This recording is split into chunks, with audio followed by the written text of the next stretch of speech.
Hello વિદ્યાર્થી મિત્રો, તમારું સૌનું સ્વાગત છે. ધોરણ 12 વિષય અર્થશાસ્ત્ર, ચેપ્ટર 8 છે કૃષિ ક્ષેત્ર. એમાં ભાગ 1માં આપણે અભ્યાસ કર્યો પ્રસ્તાવના, પછી અર્થતંત્રની કરોડરજ્જુ એટલે કે કૃષિ ક્ષેત્ર છે એ અર્થતંત્રની કરોડરજ્જુ સમાન એને દરજ્જો આપવામાં આવે છે. પછી ભારતમાં કૃષિ ક્ષેત્રની વર્તમાન સ્થિતિ. હવે આજે આપણે ભાગ 2માં જોઈશું નીચી ખેત ઉત્પાદકતાના કારણો વિશે અભ્યાસ કરીશું.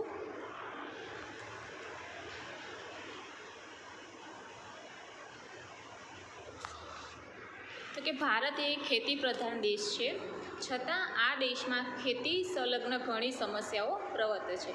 કે આપણો ભારત દેશ છે એ તો ખેતી પ્રધાન તો દેશ છે, જોડે જોડે એની સાથે શું થાય છે કે ખેતીને લગતી અન્ય જે પ્રવૃત્તિઓ છે એમાં પણ ઘણી સમસ્યાઓ પ્રવર્તે છે. જે પૈકીની એક મોટી સમસ્યા છે કે નીચી ખેત ઉત્પાદકતા. હવે આ બધી સમસ્યાઓ તો છે, પણ એમાંથી એક સૌથી મોટી સમસ્યા છે કે નીચી ખેત ઉત્પાદકતા, એટલે કે ખેત ઉત્પાદન કેવું છે? ઓછું છે.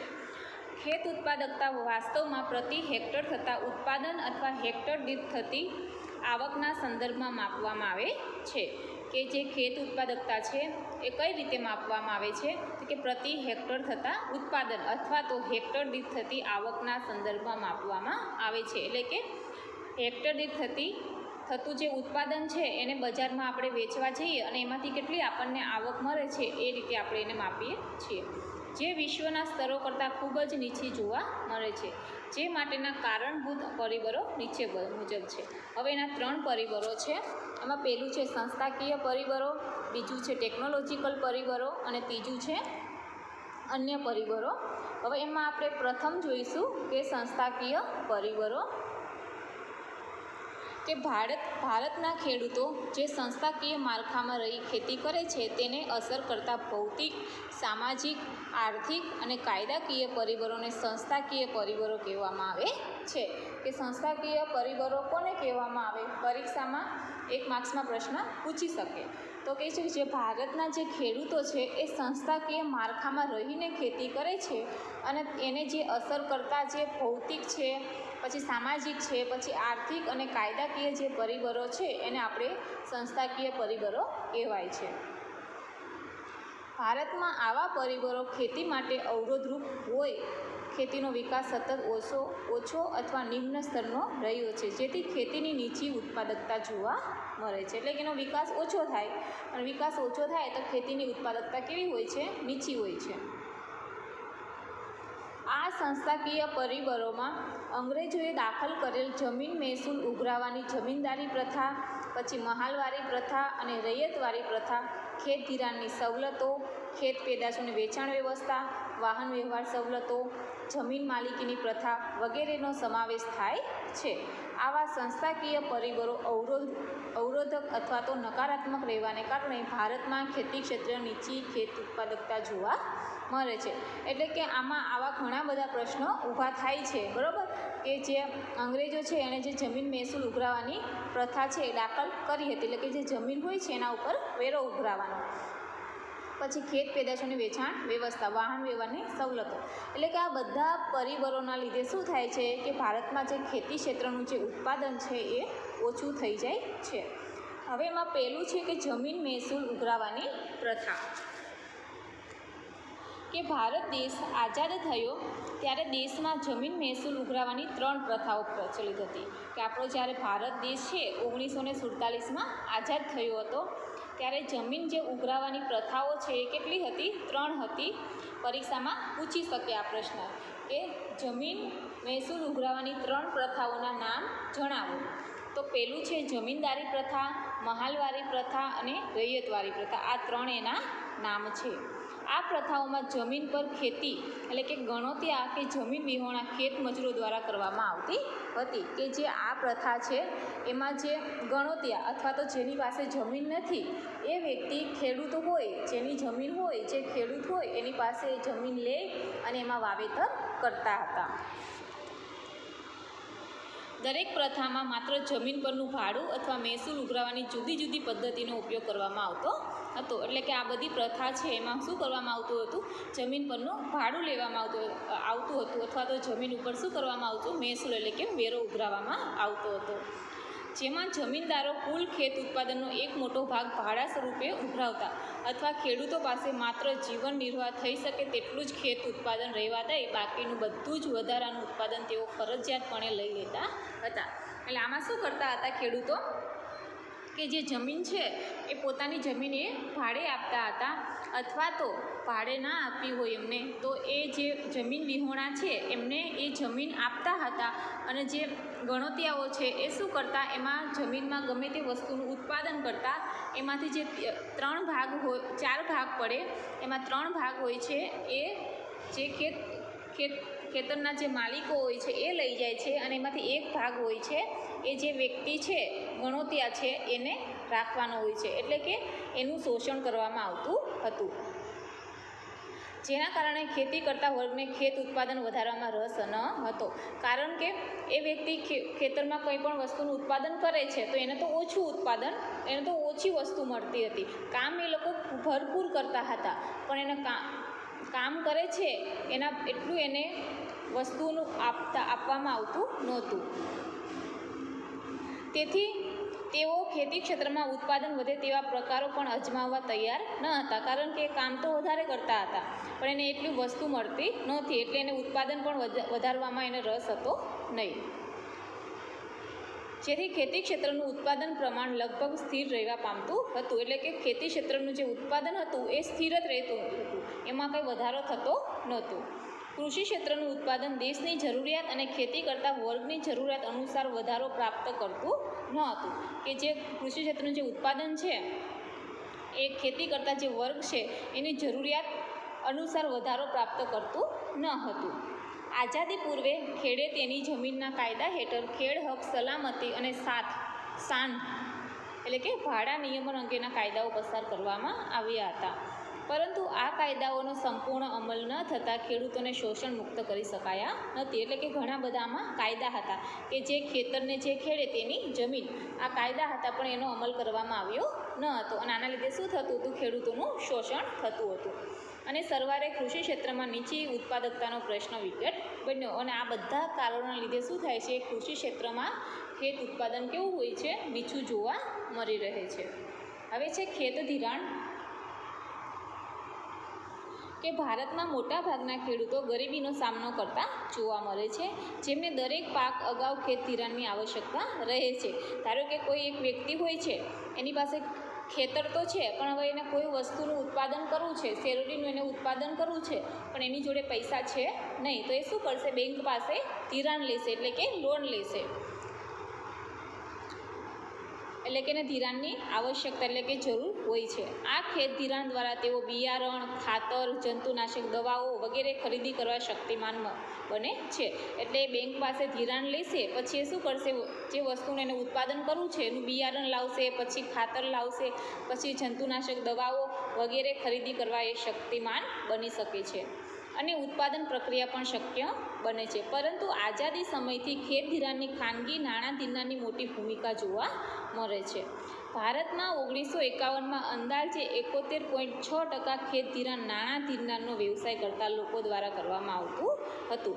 કે 1951 છે ત્યારે 71.6% જે ખેત ધિરાણ છે એ નાણાં ધીરનારનો વ્યવસાય કરતા લોકો દ્વારા કરવામાં આવતું હતું.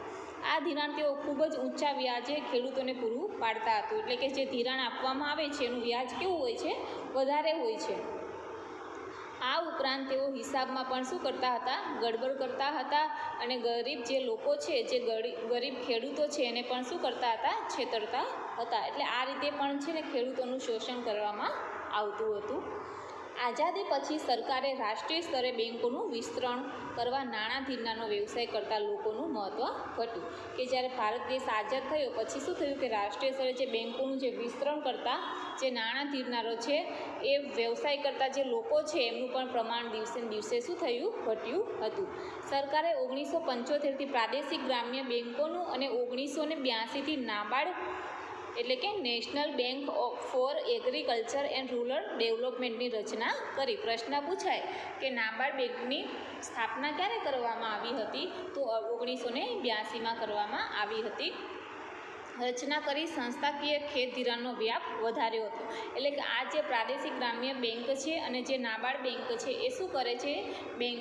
ખેડૂતો હોય છે એને શું કરે છે? ધિરાણ આપતા હતા. એટલે કે એનો વ્યાપ, એનું પ્રમાણ વધારી દીધું હતું. તેમજ આ સંઘન પ્રયાસોને કારણે વર્તમાન સમયમાં નાણાં ધિરાણનો વ્યવસાય કરતા લોકો દ્વારા માત્ર 27% ખેત ધિરાણ પૂરું પાડવામાં આવે છે, જ્યારે બાકીનું મોટાભાગનું ખેત ધિરાણ વિભિન્ન સંસ્થાઓ દ્વારા પણ પૂરું પાડવામાં આવે છે.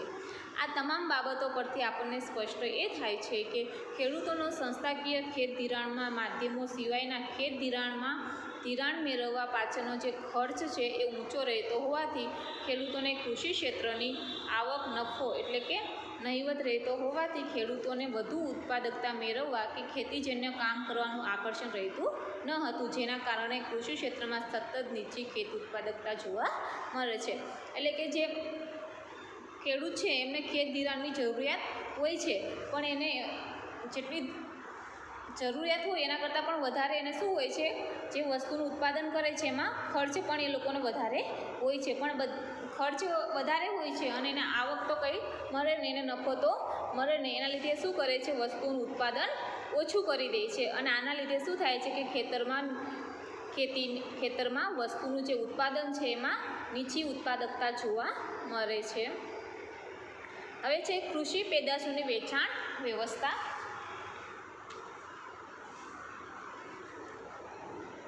ભારતમાં નબળા પાયાના માળખા ઇન્ફ્રાસ્ટ્રક્ચરને કારણે અંતરિયાળ ગ્રામ્ય વિસ્તારોને અને ખેત બજારોને જોડતા યોગ્ય રોડ રસ્તા કે વાહન વ્યવહારની સગવડ યોગ્ય નથી. ઉપરાંત ખેત બજારોમાં ખેત ઉત્પાદન પછી તરતના બજાર ભાવ અને મોસમના અંતે મળતા ભાવ વચ્ચે મોટો તફાવત જોવા મળે છે. એટલે કે જે ખેત ઉત્પાદન આપણે જે વસ્તુનું કરી દઈએ છીએ એમાં જે તરત આપણે બજારમાં વેચવી હોય તો એ ભાવ અને જે મોસમ પ્રમાણે જે ખેતી કરવામાં આવે છે એ બંને ભાવ વચ્ચે મોટો તફાવત હોય છે. મોટા ભાગે ખેત પેદાશોના ઊંચા ભાવોનો લાભ ખેડૂતોને બદલે વેપારીઓ અને સંગ્રહખોરોને મળે છે. કે જે લાભ ખેડૂતોને મળવો જોઈએ એ લાભ ખેડૂતોને મળતો નથી, પણ કોને મળે છે? વેપારીઓ છે અને જે સંગ્રહખોરો એટલે કે જે વસ્તુઓ લઈ જાય છે અને તેનો સંગ્રહ કરે છે એ વ્યક્તિને એનો લાભ વધારે મળે છે. દેવામાં ડૂબેલા ખેડૂતોને દેવાની ચૂકવણી કરવા પોતાના ખેત પેદાશોને ઘણીવાર ઉત્પાદન પહેલાં જ સ્થાનિક શાહુકાર દલાલ એટલે કે આડતિયાને વેચી દેવા પડે છે. એટલે કે જે વસ્તુનું જે ઉત્પાદન કરે છે જે ખેડૂત છે એને શું થઈ જાય છે? દેવું થઈ જાય છે, અને દેવું થઈ જાય છે પછી એ શું કરે છે કે જે દલાલ હોય છે એને માલ વેચી દે છે. ખેડૂતો ઓછા માહિતગાર હોવાથી બજાર અંગેની જાણકારી એટલે કે ખેડૂતો છે એને ભણેલા ના હોય એટલે એને બજાર અંગેની માહિતી પૂરતી હોતી નથી. બજાર ભાવ અંગેની જાણકારી, બજારમાં વેચાણની પદ્ધતિની જાણકારી વગેરે ન ધરાવતા હોય પોતાના ખેત ઉત્પાદનનું સારું વળતર મેળવી શકતા નથી, જેના કારણે તેઓ નિરાશાવાદી પણ બને છે. એટલે જે ખેડૂતો છે ઓછા ભણેલા હોય છે અને એને બજાર અંગેની પણ જાણકારી નહીં હોતી, પછી બજારમાં જે વસ્તુનું આપણે વેચાણ કરીએ છીએ એની પણ જાણકારી નહીં હોતી, અને આ બધાના લીધે એને શું થાય છે કે ખેત ઉત્પાદનોનું સારું વળતર મળતું નથી અને એના લીધે એમને નિરાશાવાદી પણ એ બની જાય છે. હવે છે ગ્રામ્ય સમાજ વ્યવસ્થા, કે ગામડાના લોકોની સમાજ વ્યવસ્થા કેવી છે? કે ભારતના ખેડૂતો મોટાભાગે પ્રારબ્ધવાદી અને અપૂરતી માહિતી ધરાવે છે. કે ભારતના જે ખેડૂતો છે એમની પાસે માહિતી પૂરતી પ્રમાણમાં હોતી નથી. ગ્રામ્ય સમાજ જૂનવાણી પરંપરાઓ અને વ્યવસ્થાઓથી બંધાયેલ હોય છે. જે ગામડાના સમાજના જે લોકો હોય છે એ શું કરતા હોય છે? જૂનવાણી એટલે કે જૂની એમની જે પરંપરા હોય છે એ રીતે વ્યવસ્થાઓથી બંધાયેલા હોય છે. તેઓ મૂળભૂત રીતે પ્રારબ્ધવાદી હોય, ઈશ્વરે આપેલ સમસ્યાઓ અથવા અભાવપણાનો સ્વીકાર કરે છે. એ લોકો એવું સમજતા હોય છે ગામડાના લોકો કે ઈશ્વરે જે આપ્યું છે એ બરોબર છે અમારા માટે, એવું એ લોકો સમજતા હોય છે. જેથી તેઓ પોતાના જીવન નિર્વાહ પૂરતી ખેતી કરીને સંતોષિત રહે છે. એટલે કે એમને જીવન જીવવા માટે જેટલી વસ્તુની જરૂર હોય છે એટલી જ વસ્તુને શું કરતા હોય છે? ઉત્પાદન કરે છે અને જીવન નિર્વાહ પૂરતી ખેતી કરીને સંતોષ મેળવતા હોય છે. તેઓમાં આર્થિક વિકાસ કરવા, ખેતીનો વિકાસ કરવા, આવકમાં વૃદ્ધિ કરવા જેવી પ્રેરણાઓ હોતી નથી. એટલે કે ખેતીનો વિકાસ કઈ રીતે આપણે કરવો, પછી આવકમાં આપણે વૃદ્ધિ કઈ રીતે કરવી, આવી બધી માહિતી એમની પાસે હોતી નથી. જેના કારણે ગ્રામ્ય અર્થતંત્રનું કેન્દ્ર એવું કૃષિ ક્ષેત્ર નીચી ઉત્પાદકતા ધરાવે છે. એટલે આના લીધે પણ શું થાય છે, ખેતીની ઉત્પાદન છે એ પણ ઓછું થઈ શકે છે. હવે છે ટેકનોલોજીકલ પરિબળો, કે ભારતના કૃષિ ક્ષેત્રમાં પાકની બાબતમાં પરંપરાગત એવી જૂની ઉત્પાદન પદ્ધતિનો ઉપયોગ જોવા મળે છે.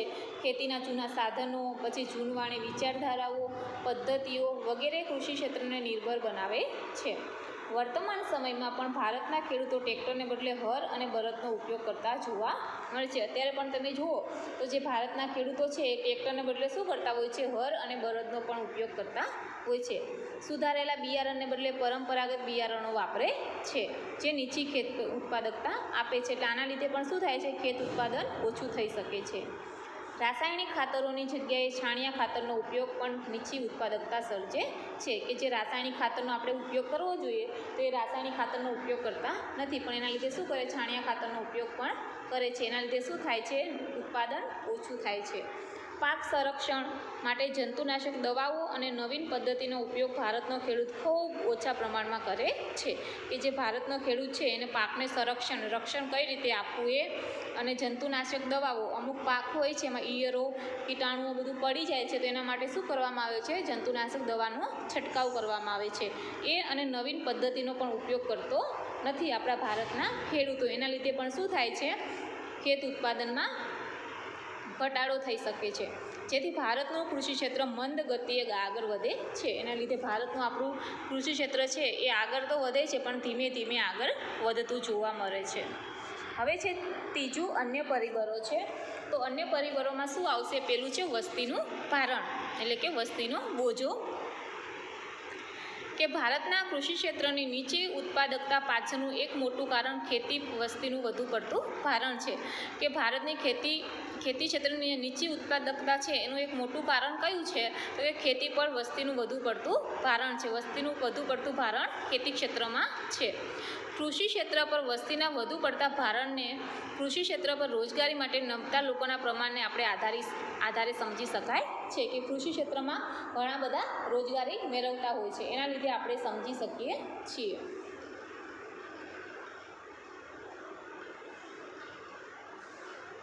આ ટકાવારી વર્ષ 2001 અને 2002માં ઘટીને 58% થઈ, જ્યારે 2013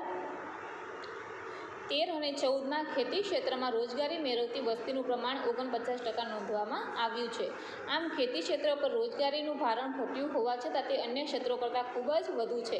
એટલે કે લોકોનું ખેતી ક્ષેત્ર ઉપર ભારણ ઘટી ગયું છે, તો પણ શું કરવામાં આવે છે, અન્ય ક્ષેત્રો કરતાં તો ખૂબ જ વધુ છે. અને વિદેશોની તુલનામાં ખૂબ જ ઊંચું પણ જણાય છે. કે આપણે વિદેશોની તુલના કરવા જઈએ, આપણા ભારત દેશની વિદેશના દેશો માટે કરવામાં જઈએ તો પણ આપણું જે કૃષિનું જે ઉત્પાદન છે એ વધતું જ જોવા મળે છે. અહીં ખેતી ક્ષેત્ર કુલ ઉત્પાદનનું જે પ્રમાણ મેળવે તેને વધુ પડતી વ્યક્તિઓ વચ્ચે ઉત્પાદન અથવા તો આવક સ્વરૂપે વહેંચાતું હોય છે. અને શ્રમની ઉત્પાદકતા ઘણી પણ શું થાય છે, નીચી જોવા મળે છે. એટલે કે વસ્તીનું ભારણ છે એ કૃષિ ક્ષેત્રમાં પણ વધારે રોકાયેલું છે. હવે જોઈશું આર્થિક આયોજનનો અભાવ. કે ભારત સરકારે પ્રથમ પંચવર્ષીય યોજના બૃહદપણે ખેતી ક્ષેત્ર માટે બનાવી હતી. કે જે પહેલી પંચવર્ષીય યોજના હતી એ ખેતી ક્ષેત્ર માટે જ બનાવી હતી, પરંતુ બીજી પંચવર્ષીય યોજનાથી ભારતનું આર્થિક આયોજન ઉદ્યોગો કેન્દ્રિત બન્યું હતું. ભારત સરકાર ઉદ્યોગોનો વિકાસ પાછળ જેટલા પ્રયત્નો સફળ ફાળવણી ખર્ચ કરે છે. એટલે કે ભારત જે છે એ ઉદ્યોગોનો વિકાસ થાય એના માટે પ્રયત્નો અને સમય પણ ફાળવે છે અને ખર્ચ પણ કરે છે. તેટલું પ્રદાન તેઓ ખેતી ક્ષેત્રને આપેલ નથી. એટલે કે જેટલું પ્રદાન એ લોકો ઉદ્યોગ ક્ષેત્રને આપે છે એટલું પ્રદાન ખેતી ક્ષેત્રને આપતા નથી. સરવારે એમ કહી શકાય કે ભારતનું કૃષિ ક્ષેત્ર અનિયમિત અને મંદ દરે વિકાસ કરતું ક્ષેત્ર હોવાથી સરકાર પણ કૃષિ ક્ષેત્રને જરૂરી પ્રમાણમાં સહાય બની નથી. અને આ જ કારણથી ભારતના કૃષિ ક્ષેત્રની સ્થિતિ ચિંતાજનક બની છે. એટલે કે જેટલું ઉદ્યોગોને જેટલું મહત્ત્વ જેટલું સ્થાન, જેટલો એના પાછળ ખર્ચ કરવામાં આવે છે, જેટલો એને સમય આપવામાં આવે છે, એટલો સમય એ લોકો ખેતી ક્ષેત્રને આપવામાં આવતો નથી. અને એના જ લીધે આપણું જે કૃષિ ક્ષેત્ર છે એ અનિયમિત છે અને એનો વિકાસ પણ મંદ ગતિએ થાય છે. અને આના લીધે શું થાય છે, કૃષિ ક્ષેત્રની જે નીચી ખેત ઉત્પાદકતા છે એનો પ્રશ્ન ઊભો થઈ શકે છે.